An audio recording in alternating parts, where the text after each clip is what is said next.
বাড়ি থেকে বাঁচো। গো, তোমাদের জগদীশকে দেখলাম জলে পড়ে গেছো গো। আমি যেতে যেতে জগদীশের জলের তলায় ডুবে মরে গেছে। কি বলছেন আপনি? জগদীশ জগদীশ জলে পড়ে গেছে, কিন্তু ও তো সাঁতার জানে না। সেটাই তো, সে খবর দিতে তো এইছি এখানে। জগদীশ আর বেঁচে নেই।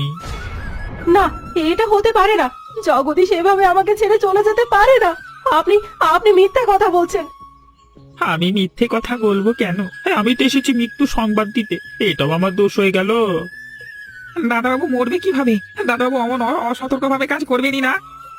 এই তুই চুপ থাকতা, এসব কি বুঝিস বে? মাথা মোটা কথা। আমাকে মাথা মোটা বলছেন?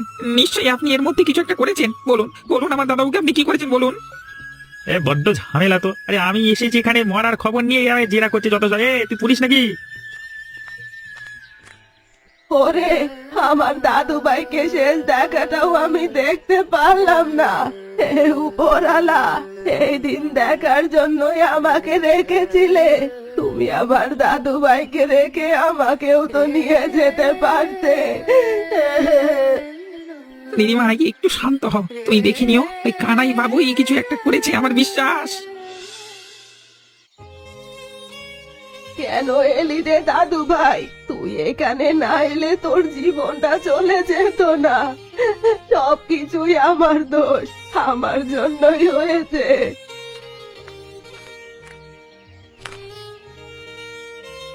ও দিদিমা, এইভাবে এখনো কান্নাকাটি করছো? তুমি আর কান্না করো না। এবার আমাদের কেউ তো একটু শক্ত হতে হবে। কিভাবে হব রে? তুই নিজেও তো এখনো নিজেকে সামলাতে পারিসনি, আমি কিভাবে শক্ত হব? কিন্তু শক্ত তো হতেই হবে। তোমার নাতির শেষ ইচ্ছে ছিল এই দোতলা হোটেলটা। এই হোটেল বন্ধ হয়ে যেতে দেওয়া যাবে না। কিন্তু এখন এই হোটেলটা কে চালাবে? আমার জগদীশ তো নেই, আমার জগদীশ চলে গেছে। কেন আমি আছি না? আমি তোমার নাতির স্বপ্নটা পূরণ করতে পারবো না? আমি কোনোভাবেই এই হোটেল বন্ধ হতে দিব না। কিন্তু তুই একা কি করে করবি রে? এত কিছু তুই একা সামলাতে পারবি না। আমাকে পারতেই হবে, সবকিছু আমি নিজেই করব। তাছাড়া তুমি আর হরি তো আছোই, তোমরা দুজনে আমাকে সাহায্য করবে। বলো, পারবে না? পারবো রে, পারবো। আমি আমার দাদু ভাইয়ের জন্য এতটুকু করতে পারবো। দাদু ভাইয়ের স্বপ্ন যে আমাকে পূরণ করতেই হবে। এই তো, এবার হলো আসল কথা।